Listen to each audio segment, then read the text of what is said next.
মধ্যপ্রাচ্যে উত্তেজনা আবারও বেড়েছে ইসরায়েলের সাম্প্রতিক বিমান হামলায়। ইয়েমেনের রাজধানী সানায় চালানো হামলায় হুতি আন্দোলনের প্রধানমন্ত্রী আহমেদ গালেব আল রাহাবি নিহত হয়েছেন বলে দাবি করেছে একাধিক সূত্র।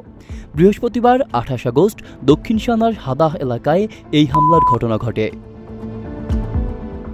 স্থানীয় সূত্র ও মেহের নিউজের খবরে বলা হয়েছে, ইসরায়েলি যুদ্ধবিমান সানার হাদাহ এলাকায় একটি বাড়িকে লক্ষ্য করে বোমাবর্ষণ করে। এতে আনসারুল্লাহ আন্দোলনের প্রধানমন্ত্রী আহমেদ আল রাহাবি তার কয়েকজন সহযোগী সহ অন্তত ৪ জন নিহত হন। আহত হয়েছেন আরও অনেকে। গত বছরের ১০ আগস্ট হুতি আল রাহাবিকে তাদের সরকারের প্রধানমন্ত্রী হিসেবে নিয়োগ দিয়েছিল।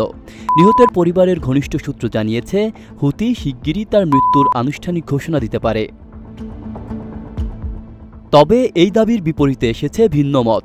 হুতি আন্দোলনের এক কর্মকর্তা দাবি করেছেন, ইসরায়েলের মূল লক্ষ্য ছিল না হুতি প্রধানমন্ত্রীর বাসভবন, বরং তাদের তথ্য অনুসারে হামলাটি ছিল ভিন্ন উদ্দেশ্যপ্রসূত। ইসরায়েলি সামরিক বাহিনীর পক্ষ থেকে অবশ্য হামলার সত্যতা স্বীকার করা হয়েছে।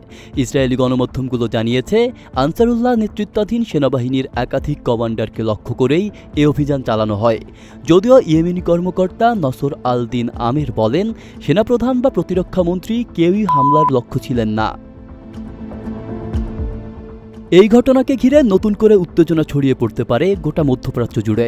ইয়েমেনের চলমান রাজনৈতিক সংকট ও হুতিদের সঙ্গে ইরান হিজবুল্লাহর ঘনিষ্ঠ সম্পর্কের প্রেক্ষাপটে এই হত্যাকাণ্ড ইসরায়েল ইরান সম্পর্কেও সরাসরি প্রভাব ফেলতে পারে। বিশ্লেষকরা বলছেন, যদি প্রধানমন্ত্রীর মৃত্যুর খবর সত্যি হয়, তবে হুতি আন্দোলনের প্রতিক্রিয়া যে সীমাবদ্ধ থাকবে না তা বলাই বাহুল্য। আব্দুল্লাহ রাফসান জনি, ঢাকা প্রকাশ।